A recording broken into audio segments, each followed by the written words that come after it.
all hope you had a wonderful Thanksgiving break, all you Hollyweirdos. So Bryce and I decided to serve you up with some seconds and some possible thirds with this juicy little Minisode. Now we decided to take you on a little virtual tour with us to a little town outside of Los Angeles called Pomona. In a 2015 article of some of the most haunted cities in California, Pomona ranked number 1. We'll sit down and talk about some of its most haunted or claimed to be haunted places that surround Pomona. We talk about the Phillips Mansion, which is Pomona's own haunted mansion, the Spadra Cemetery, Antique Row, and of course, we saved the best for last, the Pomona Fairplex. Now, this is the spooky gravy that goes on your second helping of your mashed potatoes. We have a recorded account from a former scare actor who had witnessed a full-body apparition at the Fairplex when it's turned into the Scareplex during Halloween. We sit down and discuss what he may have witnessed and what could be behind that manifestation. So sit back, relax, grab an extra helping of pumpkin pie or pecan pie as we get Hollyweird in Pomona.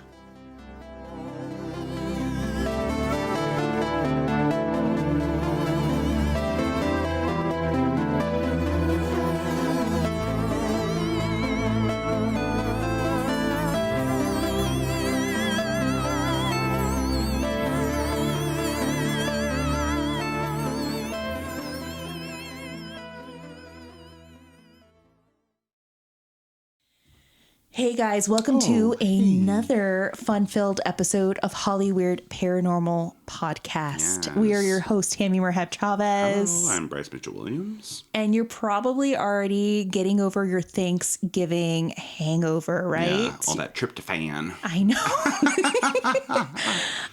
Probably by the time you're listening to this is when we've already gotten over, the turkey, the gravy, and spending time with the fam or having the Friendsgiving. Yeah.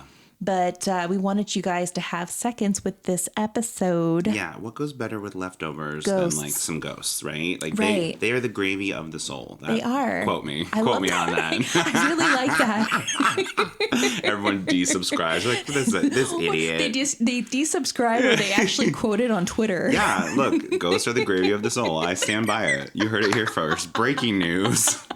Well, we wanted to do this quick little episode for you guys because we wanted to venture a little further away from Los Angeles and Hollywood. Yeah. There's a lot of places outside of Los Angeles within the county line, of course, that are always overlooked. Places like Fullerton and the Redlands, Riverside. It's so funny that you say that because I just think of all of those as Los Angeles. Like, I kind of just amalgam all the way down to Orange County. I'm like, yeah, that's LA. Orange County is not LA. It's not. It's the other California. That's why it's called the OC. I just anything that's like LA adjacent. I'm like, yeah, that's LA. That's LA. Like, no, it's not. It doesn't feel like it when you drive out there. No, it does not. Oh God, no. But it is definitely a different world. Mm-hmm. But if you think about it, you brought this up like in several episodes that all these places are historical, but they're not that old. Like you think of the history of LA, it's like 100+ years, right? And when I was looking into the city that we're going to talk about, Pomona, it's only like 120+ years old. That's the sort of legacy of sort of California in general, is that the history of this area is quite rich and quite storied and very like ancient, but the history of like Los Angeles and like white people in Los Angeles is like 100 years old. It is 100 years old. There is no ancient history here that involves the city. There is history here that we have rudely glossed over, and like that missionaries glossed over. Like, right, the history of California is actually quite like fraught if you really like break it down. But in terms of like modern history, it's like 100 years old is nothing. It is a blip. If you think about it, like New Orleans, Savannah, or God forbid St. you like Augustine. Leave the country. Like, I was just out of the country, and like these like cobblestones are like 600 years older than like the founding of our country. I'm like, sorry, so these cobblestones were already 600 years old when our country was founded? Like, yeah, these are the originals. Oh my God, what am I even looking at right now? Like, I don't understand. Like, yeah, this is the original. It was made in 900 AD. I'm like, what the fuck? Okay, well, sorry for our baby little city. Here we are. It's always so youthful here. So, yes. Well, we're going to be talking about one haunted little city here called Pomona. Oh, that old place. I know. So we have a couple of listeners from Pomona, and people have been wanting us to cover this place. And I agree. I see why it's always been overlooked. Because it's not that old. But obsessed. But honestly, it has a lot of history. It does. When you look into these places, they're kind of like the underdog places of LA. Like, we're just so focused and fixated, hyper fixated on Hollywood history and LA history. But beyond the 405, if you go way into the San Gabriel Valley or even past that, you'll realize like there's more history out there and more ghosts. And we might be young, but we cram a lot into that century. Exactly. There's a lot in there, yeah. So here we go. We're going to be venturing into some pretty haunted cities in our future episodes. So we wanted to start with this one, Pomona. You're haunted like a mother, and like I'm sure some of you guys are like, well, where's Pomona? Pomona is a city of Los Angeles County. It's located in the Pomona Valley between the Inland Empire and the San Gabriel Valley. Yes. So Inland Empire represent. You guys also have a lot of haunts. A tremendous amount of haunts. Now, this place was originally named Spadra in 1866. So there you go, 1866. Do the math. By the 1880s, the arrival of the Coachella Valley Water Witch, together with the railroad access, made it the western anchor of the citrus growing regions. Yes. Look, I've never been on a train that wasn't haunted, so like, I know that shit's haunted. A train, no ma'am. Choo choo choo, get possessed. Oh, 100%. Pomona was officially incorporated on January 6, 1888. Hilarious. So it's a bebe still. Now, in a 2015 article, Pomona was ranked one of the most haunted cities in California. Damn. Personally, it's neck and neck with Fullerton because Fullerton definitely has a ton of haunts. Truly. In the late 1800s, you had this gentleman by the name of Louis Phillips, who's one of the richest men in the country. And a merchant and prolific landowner, Phillips played a huge role in the development of the Pomona Valley. He wasn't a fan of the city of Pomona itself, but he and his wife built a spectacular house in nearby Spadra in 1875.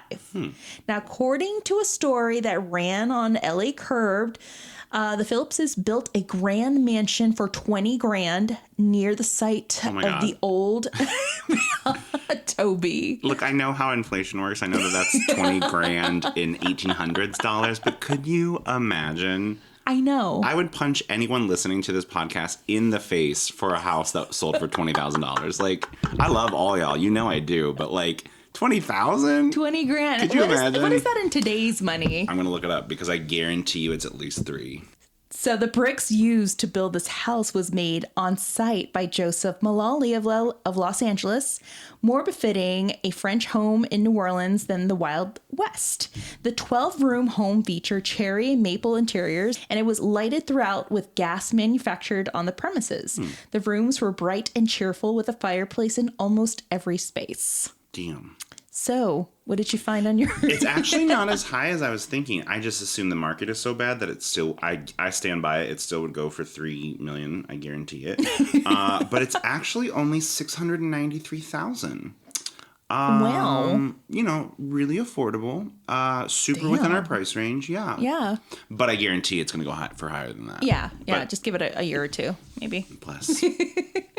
So Phillips and his family would live in the mansion until his death in 1900, while the home would remain in his family for many decades. The town of Spadra was already in decline and would eventually be grabbed up by Pomona in 1964. And while the city also saved the decaying mansion, it mostly sits abandoned with an occasional historical tour.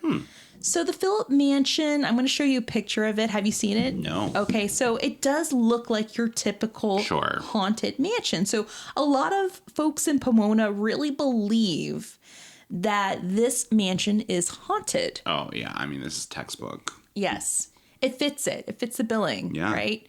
Just throw some Spanish moss. Truly, I know. The 3, hitchhiking ghosts in the front, and you have the haunted mansion Disney right there. Hilarious.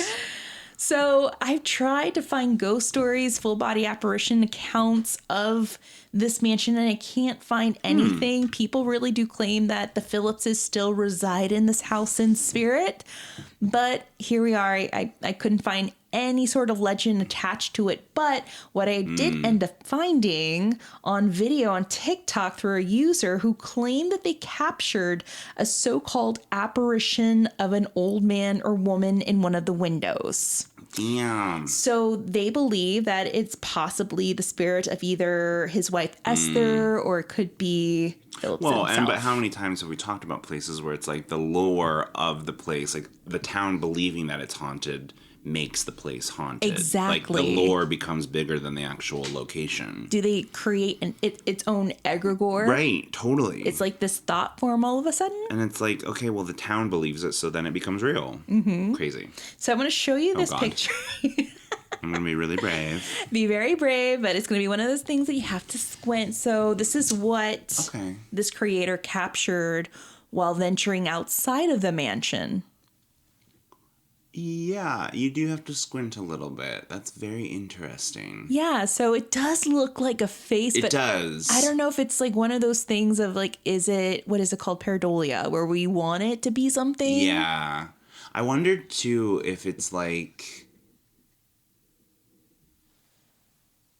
I'm so intrigued by this. Yeah, I mean, it clearly looks like a face. I would be interested to see if they went back multiple times. Yeah. And if it continued to show up. Exactly. Because that could just be like a wrinkle in the screen or something, too. Right?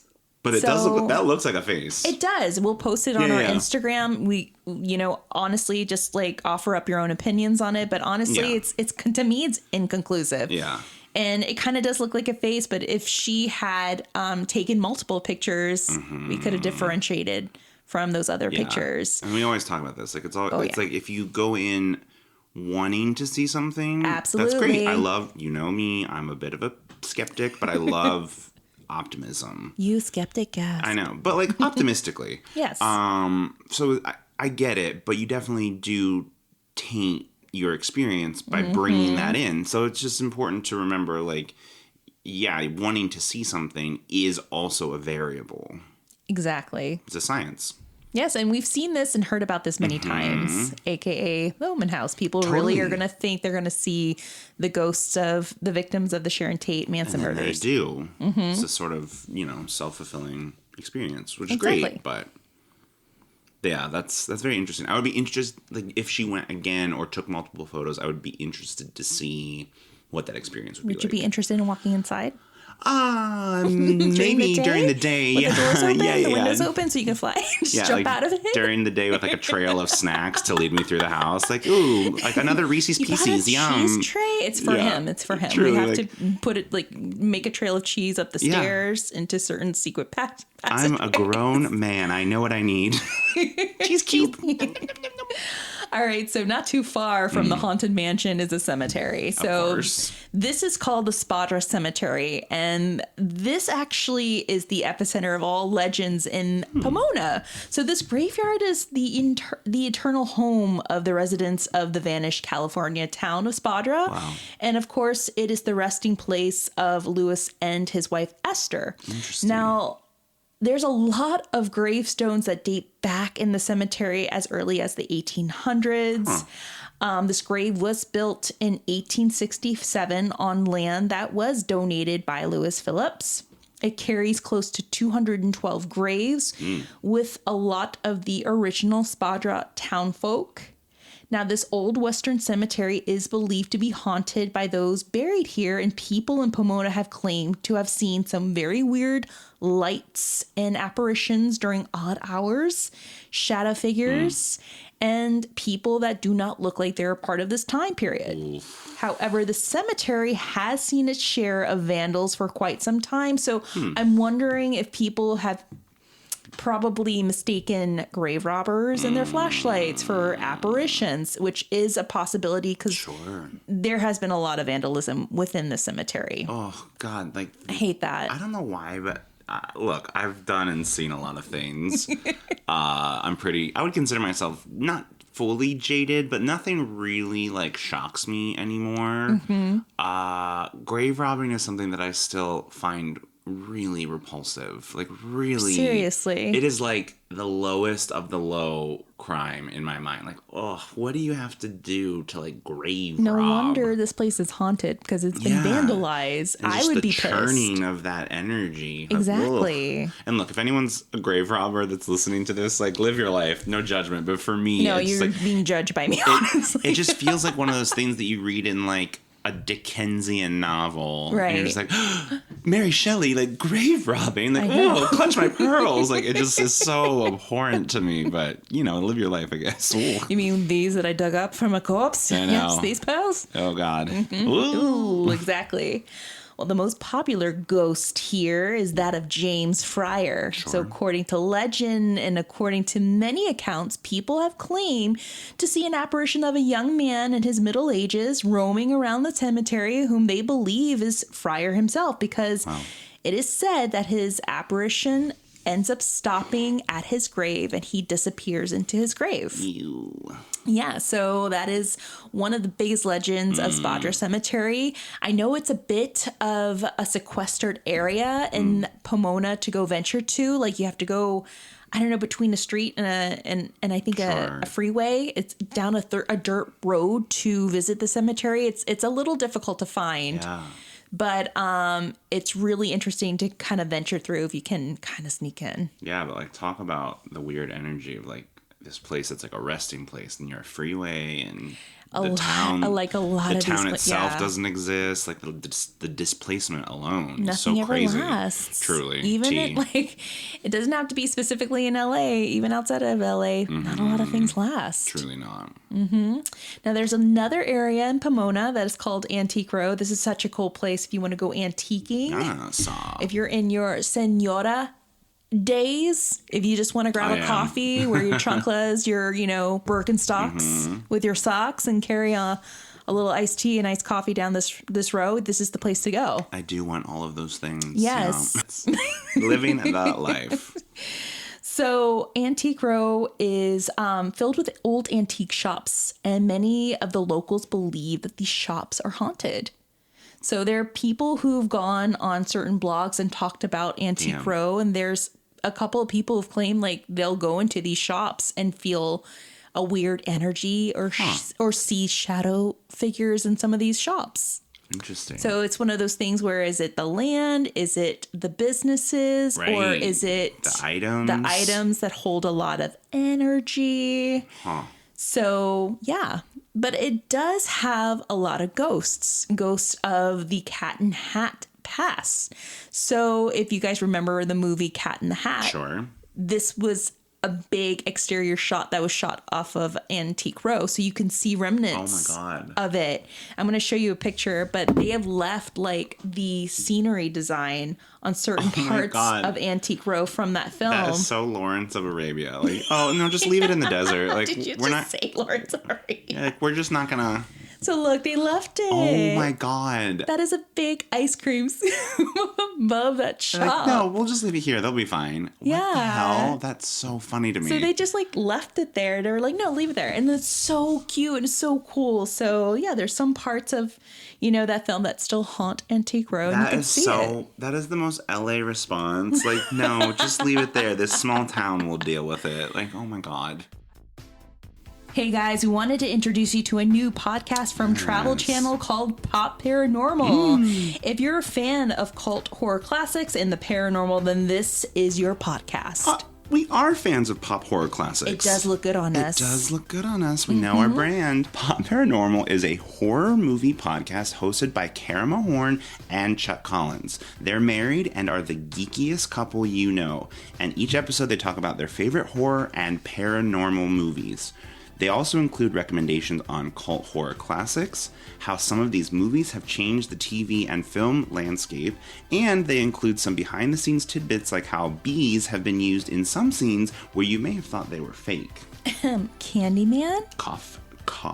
Don't say his name 2 more times. I refuse to be in a mirror in the dark, so we're fine. It's totally fine. Speaking about cult horror classics, your girl was in the Halloween episode that they released. This was a fun episode. We talked everything about Michael Myers, Jamie Lee Curtis, and of course, fan conspiracy theories. Yes. Besides the amazing episodes that they produce, the real gem of this podcast is the chemistry of this amazing couple. They truly have their finger on the pulse of pop culture. They've been doing this for a long time. They know where this industry has been. They know where this genre is going, and they are the taste makers. Kara Mahorn, aka the Blurred Girl, is a culture critic parked at the intersection of pop culture and diversity, which is where I get my bus every morning. Go figure. I love that. It's my favorite intersection. And Chuck Collins is a comic book artist, podcaster, and horror connoisseur. Each week, they dissect their favorite horror and paranormal classics with deep cuts and current faves that have a lasting impact on pop culture. They're a horror match made in nerd heaven. Yeah, it's my favorite of all the heavens. Listen to Pop Paranormal on Apple Podcasts, Spotify, or wherever you get your podcasts. I'm ready to watch a horror film. What about you? I'm ready to get some popcorn. All right. Now here, I've saved the best for last. Yes. It is the Pomona Fairplex. Oh my God. Now, I'm going to play this interview and we're going to jump into it. So, we're going to listen to our friend Andre. He did give me permission to play his interview for the podcast. So thank you so much. But Andre was a scare character for a haunted attraction at the Fairplex. Nice. I think it was called Scareplex. Or Fearplex, something like that. I love it. I think it's Fearplex, but he dressed as a demon. As you do. Yeah. Characters, and it seemed like this demon got the crap scared out of him. Oh my God. So we're going to listen to his story and figure out what scared him. Hello, I'm Andre Jesno from Instagram. I worked at a haunted house in the Pomona Fairplex. It was during like a very empty year. No one was really there. And Pomona Fairplex used to be an asylum, and the white spot where we were at was actually a part of the main building before it was like demolished. So I'm actually in like a demon outfit. It's called the House of Black was what it was called. And literally I was just in my section, in my area. There was already rumors that they could see something moving through the haunt, but every time they chased it, they couldn't find it. And literally, I kid you not, there was a little spirit that kind of walked around my box, made little eye contact or none at all throughout the whole time. And then once it got towards the end of my room, it turned around and stared at me for a little bit and walked off. And a lot of other people in their costumes were chasing after it. And when it got to my room and they went past where my room was, they couldn't find it anymore. I was literally the only person to see this little apparition walk around the box I was in and just walk out like nothing happened. Like literally looked at me and just kept walking. Like literally it was the spookiest, craziest thing I've ever seen. And plus any other haunt I've ever been in, I've seen things and it's nuts. And it's crazy. On the Fairplex, the fairgrounds, it was a Japanese internment camp. I'm shook. So apparently what I saw was probably a ghost of someone that was actually there, that was in the internment camp. Looked at me and didn't just really pay attention, or just kind of walked along like it was walking around for like exercise or something. I'm shook. I just saw a little, just short person or whatever walk around there and just not really look at me till got towards the end of the exit, look back and walk off. It was kind of like they're going for like daily exercise or something. I didn't know. And there are actually tunnels that actually lead to an asylum that was close by. So there apparently if someone went crazy in the camp, there were underground tunnels leading it to a nearby asylum. So either I saw a Japanese person that died in the internment camp, or I saw a crazy person that came from the asylum to the main part of where it is. I'm shook. I didn't know that. And there's a plaque. Apparently, it's a plaque recognizing that was actually there. Wow. I also talked to the guy that actually owned the haunt, Larry Bones. Everyone knows him in the haunt community. And apparently, what I got from him is on the Fairplex grounds, there was actually a place for the criminally insane. So either I saw a Japanese person, a POW, or a criminally insane person that didn't choose to interact with me. And I had this happen before at Old Town Haunt in Pasadena, and there's tunnels down there. And the story that we put out for the haunt, I actually saw those actual people, so the story was actually real. This is crazy. And I just always somewhat experience stuff all the time. Let me just say that every time, because I have a lot of friends who do like Hollywood Horror Nights and Not Scary Farm, and we're in the entertainment industry. All of our friends like do those things, and every time they're like, you definitely have to come. Never in my life will I be going to any horror related. Like the only thing that I like is Disney during Halloween does Nightmare Before Christmas theme things everywhere. That is the level I can handle. I absolutely will not be going somewhere to get scared knowing that like this story is not the anomaly. Like so many of my friends have like unexplained stories of their time working in like different haunts. No, pass, hard pass forever. Because these places are, they were once businesses or once built over. The gasp and something. Like jaw drop. Yeah. When he said it was a Japanese internment camp, because that is like, look, it is a dark part of, we were just talking about it, is a dark part of our history as a city and as a country. And it was inexcusable then. And we know now how horrifying it was. But that happens quite frequently where it's like, oh, that like thing that you didn't realize, it used to be a Japanese internment camp. And you're like, what the fuck? Like that is very common. So what I found on the LA Times at the height of the World War II following the bombing of Pearl Harbor, President Franklin D. Roosevelt signed Executive Order 9066, which gave the military authority to remove native-born and longtime residents of Japanese descent from the Pacific Coast. Anyone who was at least 1/16th Japanese fell under the order as well. As a result, the Los Angeles County Fairgrounds became home to the Pomona Assembly Center, a stop on the way to long-term incarceration. So between May 7th and August 24th of 1942, the fairgrounds housed more than 5,400 detainees. The majority of the Japanese Americans held there came from downtown East LA, while others arrived from as far as Santa Clara County and San Francisco. And former detainees recall how they were dehumanized, their names replaced by identity numbers, their families packed into rooms with paper-thin walls, and outside armed guards staffing security towers.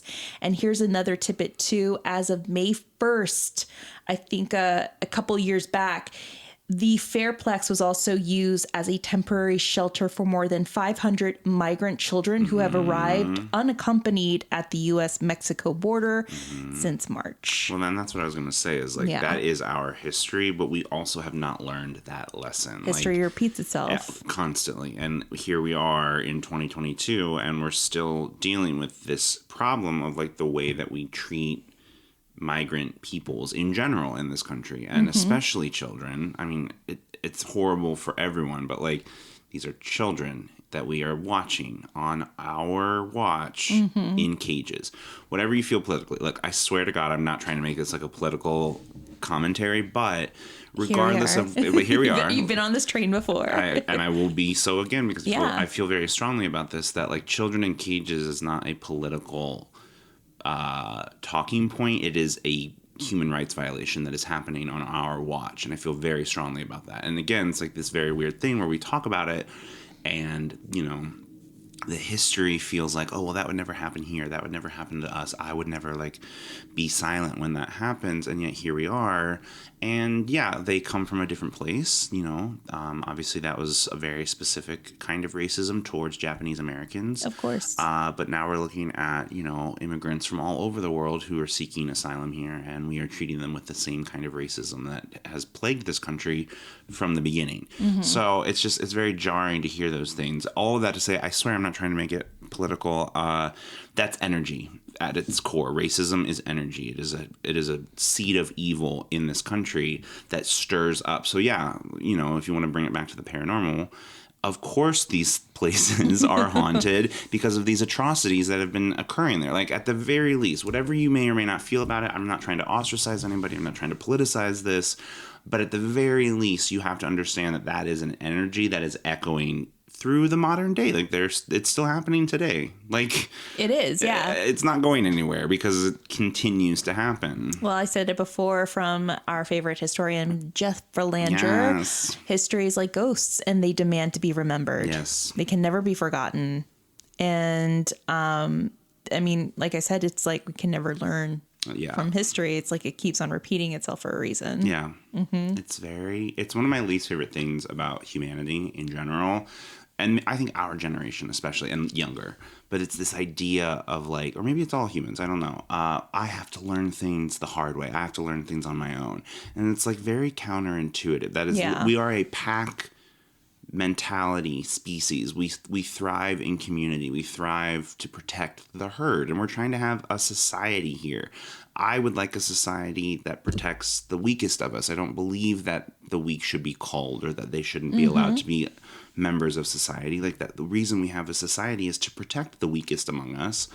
But for whatever reason, we have this very ingrained, romanticized idea of, like, I have to learn things the hard way. I have to learn things my way. And we do that on micro and macro levels as a species. And it's like, didn't we already learn this fucking lesson? Like, putting people in internment camps is not acceptable. It does not work. It is not a good look. Yeah. And yet here we are, and we're doing the same fucking thing. Drives me. And, like, look, again, this is, like, interpersonally and globally. Like, we do it in all aspects. Like, whenever I have a friend, I know, but I just have to, like, learn things the hard way. I just look at them that you don't. You literally don't. You don't really. It's a choice. It is a choice, as with everything.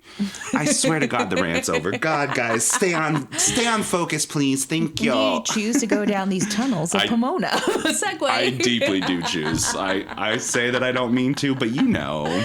Yes, I know. No, we all know. Blinks innocently. Oh, what a nightmare. Well, there are tunnels in Pomona. Yes. And there are tunnels that go from north to South Foothill Boulevard and upland to Holt Boulevard in Ontario, California as well. Then east to west from Mountain Avenue to Grove Avenue. For those of you guys that live up in that area, they go 3-5 levels into the earth. And from a historian that I was talking about these tunnels to, he said that this is because he used to work at Chaffey High School and he found a map, and this is the map that actually explained, like, the tunnel system, which is really interesting. Now, underneath the basement is a stairway that curls like a submarine stairway, according to this historian.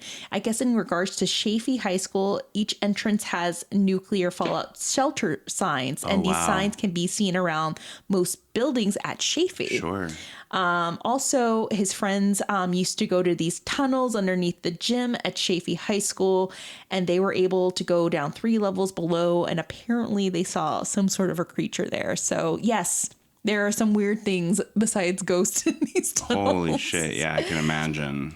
If you go to the Ontario Library, you might be able to find these plans. These appear to be built during around the missile crisis. Sure.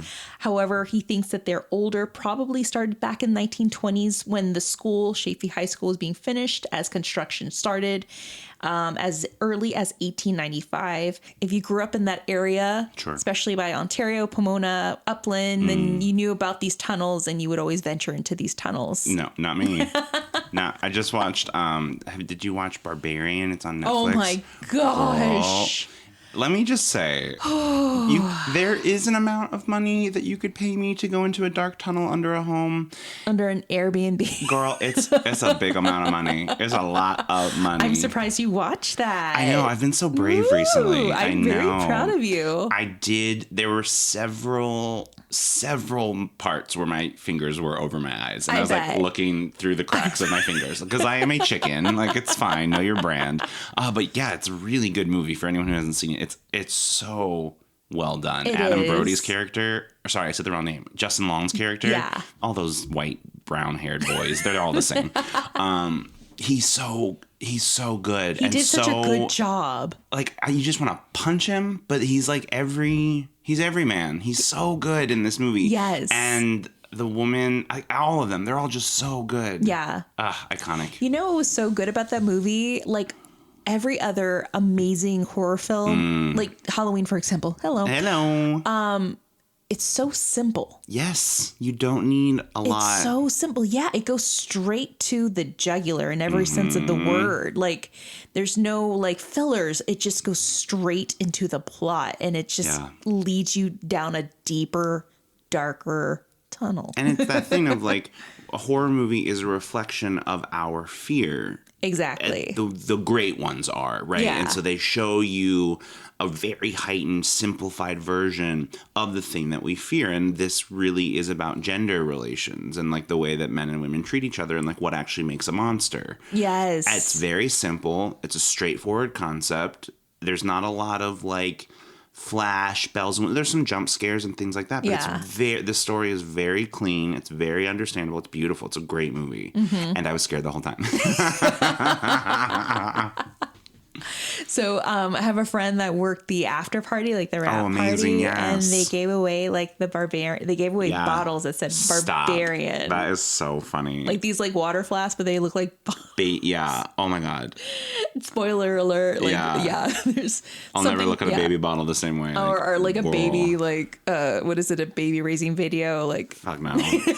No. The chaos. The early stages of life. I can never look at that again. Hard pass. So finally, we came to the Pacific Colony. Yes. So this is very interesting about Pomona's history. Andre talked about a mental hospital. Yes. The Pacific Colony facility was located at 3530 Pomona Boulevard, and it opened its doors in 1927. And it contained nearly 2,000 individuals who were deemed unfit to thrive and even a threat to society. Although individuals in the Pacific Colony facility were treated as inmates, they lived in a small village of their own at Pacific Colony, which included many recreational activities. So according to California's Department of Developmental Services, the site included a playground, a ballpark, a carousel, and a track, as well as work sites. So it was a place for these inmates and patients to work and play.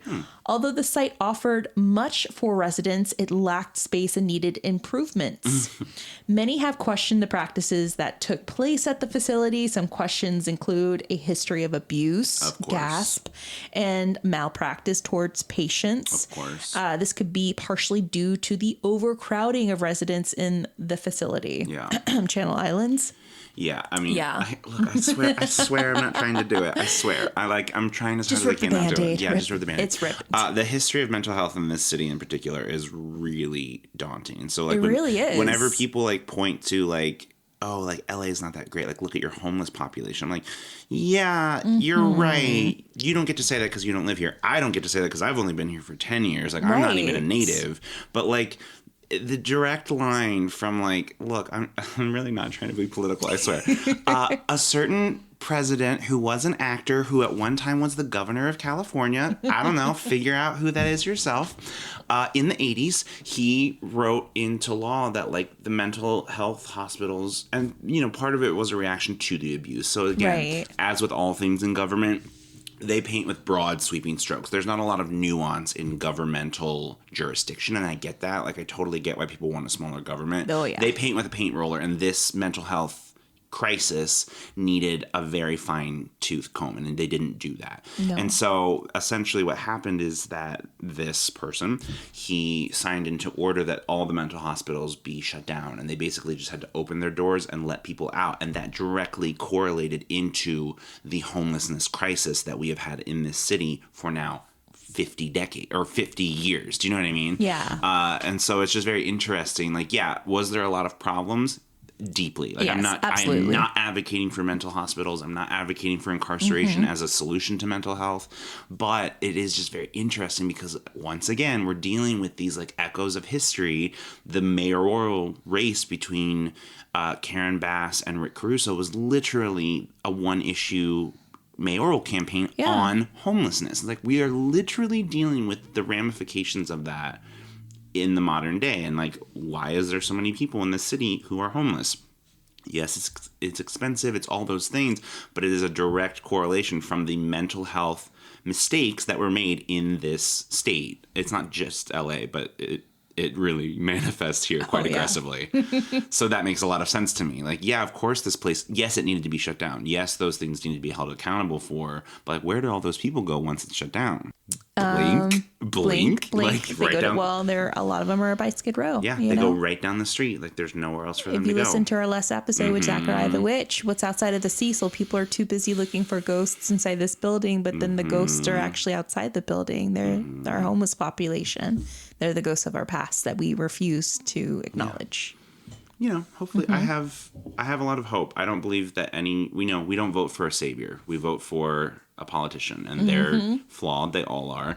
And politicians are the bus that gets us closer to where we want to be, but they're not a taxi. They're not going to do exactly what you want. I have a lot of hope for our new mayor. I really think she has a plan that I hope will work, because I'm tired of homeless people being invisible in this city and not having dignity. And, you know, I don't want to see them carted away. I want to see them helped. And I think she really, I hope, I have a lot of hope, which for me, like, who is she? Could never. It's I don't think it will ever be fixed. No, there will always, you know, statistically, there's so many people here, just like by the numbers, right? Yeah. Like, LA is so massive. Like, when you think about it, like the fact that it takes like 2+ hours to get from like where we are in LA to Pomona, like that's still LA. Yeah. Like, it's insane. The density here is so crazy. So yeah, it is Just for a me lot. to get here took a long. Girl, I know, the 405, no ma'am. I was like, crap, there's a car that flipped on my way over here. Brutal. I know. Gotta love the 405. So here we are. Spoopy. So real quickly, Yes. the Pacific Colony was originally for the mentally unfit, but over the decades, around 14,000 residents inhabited the facilities, but the complex did not serve as a mental institution at this point. A shift took place in Pacific Colony after World War II ended, and more funds were given to the site, which was renamed the Pacific State Hospital in 1953. So those who needed mental care were no longer inmates locked away from society. They were considered patients receiving care, and the hospital and facility building were fully closed on July 1st of 2015. The same year, the property was transferred to California State Polytechnic University in Pomona. Damn. But a lot of people believe that, you know, the said facility is home to many haunts. Wow. And there is a legend that was started by the Fearplex. So people have ran with the legend of Mark Mangler, who was this inmate that went on a killing spree. And it was really funny because I'm not going to name this Oh, God. this YouTuber. They're very popular, especially when it comes to paranormal, and they're dull, but it is, I was listening to them on this video, and they were verbatim repeating the story of Mark Mangler and feeding it into this Hilarious. to this actual history. And I was like, you know that this is the Fearplex's fictional story. Look, I don't want to overspeak, but I'm pretty sure anything that is like alliteration is not real, right? Like, Mark Mangler, come on. Like, that's like when I was in like 4th grade, like Chester the Molester. Like, no, That is not real. No one named Chester has ever existed in the history of the world. Like, it's fine. Exactly. So there is this legend that was started back in the day by Fairplex. It's a part of a fictional story for their haunt. Oh, right? My God. And it is claimed that there was this specific inmate that went on a killing spree, killing 25 other inmates and hospital workers. And him and the spirits of those victims haunt the tunnels and the hospitals. But it is a fictional tale, folks. But this is how it happens, right? This is how it happens. Something that starts as like promo material for like an attraction gets like into the zeitgeist, and then people start sharing it, and then it becomes part of the legend, and then people start believing it. Exactly. And then it manifests into like reality. Yeah. The eye roll. Obsessed. But the tunnels are definitely there. Girl. They do exist, and people have claimed that they've seen things, like our historian friend here, and they've also claimed that they've seen apparitions of people in time period like clothes, and they've also seen shadow people in and around this area of the hospital, the former hospital, and the tunnels. Damn. Yeah. So Pomona, we see why you are considered to be one of the spookiest cities in California. Time for but a road trip. I know, seriously, but it seems like our friend Dr. Shiloh has a connection to these areas, and she messaged us and was like, I could get us in. And just as an FYI, some of these places are definitely haunted, especially the mansion. Yeah. Yeah. She said that there's some stories there. Well, I trust definitely. her. You know what I mean? So, like, if she's saying it, then it's pretty legit. Yeah. Because I trust her. I don't know that I trust the Cineplex. Like, come on, y'all. Fearplex. Sorry. Well, I mentioned this too before, but I mean, it's kind of hard. I mean, no tea, no shade to YouTubers, but I'm not going to there is this other big paranormal YouTuber who went on the Queen Mary. Oh, God. This is why I tell people, do not tag me on these YouTubers' pages, because I'm like, I can't take them seriously. But this YouTuber called the Queen Mary the Titanic several times on their video. That is not real. That is not real. I'm sorry. I was like, did they just say that? Oh, my God. They thought it was the Titanic? They kept on calling it the Titanic. Look, there's a seat at the table for everyone, but sometimes you don't get to sit at the adult table. You know what I mean? And like, they referred to the entity Little Jackie as Little Jessie. Oh, God. I'm sorry. Look, yeah, and no shade to other creators. Like, first, we talked about this in the one episode with our friend.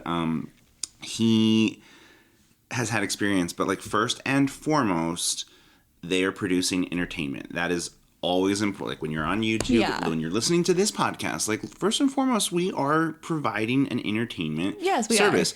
I think we do a pretty good job of trying to also educate where we can, question where we can, learn where we can. Exactly. And you in particular are very good at, like, let me see what I feel, not what I've heard, not what I've, like, through the grapevine. Like, let me see what I experience and, like, what I can deduce and what I can, like, eliminate from my experience. And then you're left with the truth. So, look, we're all in the entertainment industry first and foremost. So no shade to those people. I want everyone to win. I really do. But, like, you gotta not call it the Titanic. Like, that is... Look, it's fine. Oh, I've made mistakes. Like, that is so... we've all same. Made, of course, like, we all have, made for mistakes, sure. like, with our research, and it happens. Like, even when I was talking to Jeff Belanger, who's, like, a really big historian, especially from the New England side of town. Like, I was trying to tell him, like, it's so hard to find decent and reliable information and research.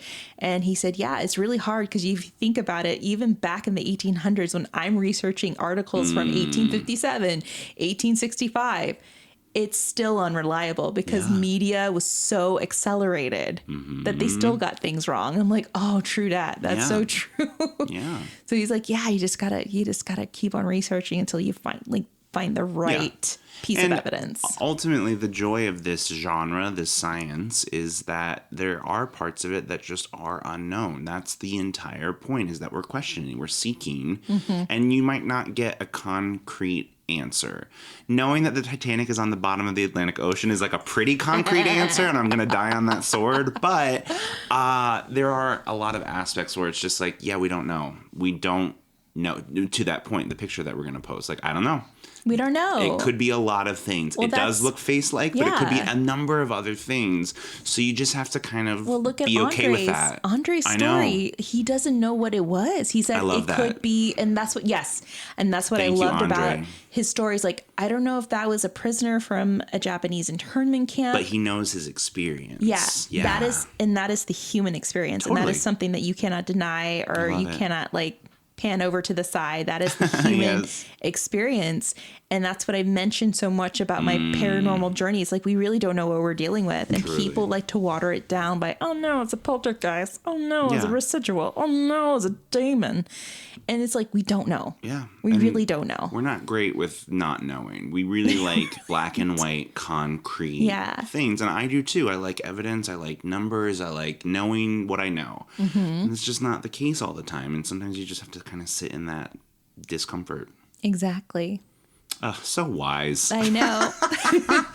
So, guys, that is some of the haunts of what makes Pomona one of the most, or in 2015, one of the most haunted cities in California. Crazy. But we will be covering other cities, too. There's a ton of them. Fullerton, we're looking at you. The Cellar, we got you in our radar. Of course, we have Ontario. We have the Redlands. That place is crazy. Riverside. In general, truly. The Inland Empire, you guys got a lot of crazy haunts. Riverside, you're one of them, definitely. I love it. I mean, Santa Ana, you're up there too. I mean, there's so many amazing places outside to venture to and travel. We still have places like that ghost town in by Santa Clarita. Girl, we gotta go. I know. Zachariah. Oh my God, can you imagine me recording you in a ghost town? I refuse to imagine such a thing. I have to go to a Costco and get 2 trays of cheese cubes. Yeah, it's going to take at least 2.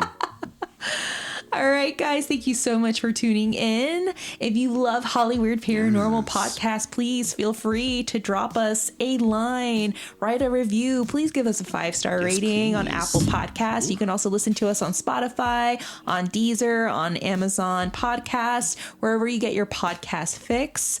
Also, if you want to stalk us a little more, you can find us on our webpage, www.hollyweirdparanormal.com. There you can venture our bios, past episodes and seasons, our merch store, and also our Patreon page. You can also find us on our socials at Hollyweird Paranormal on Facebook and TikTok, and at HWP Podcast on Twitter. Speaking of Patreon, you could become a Patreon member for as little as $1 or more per month. If you head on over to www.patreon.com/Hollyweird Paranormal, you can learn more on how to become a Patreon member and help support the podcast. And you'll also be given gifts in terms of pins, coasters, stickers, and magnets, and greeting cards. And you'll also be automatically inducted into our secret podcast society of Saturday Night Ghost Club. And I got a nice juicy one. Yes. Oh, do I have a nice juicy one of a haunted theater here in downtown Los Angeles. They all are. They all are. So you want to definitely go and check that out. If you can't get enough of Hollyweird Paranormal, then you can definitely binge on those episodes through our Patreon page. And always remember, guys, to stay Hollyweird. Do it. Do it. Yes, it looks great on you. It looks amazing.